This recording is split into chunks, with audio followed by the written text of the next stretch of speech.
Merhaba arkadaşlar, kanalımıza hoş geldiniz. Bugün sizler için güzel çiftimiz Ebru Şahin ve Akın Günözü'nden güzel ve özel fotolarını sizler için hazırladık. Ebru Şahin, İstanbullu Gelin, Yasak Elma, Destan gibi dizilerde rol almış ve herkes tarafından çok beğenilmişti.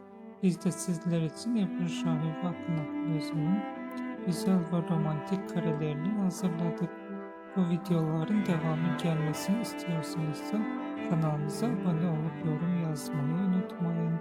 Herkese teşekkür ederiz.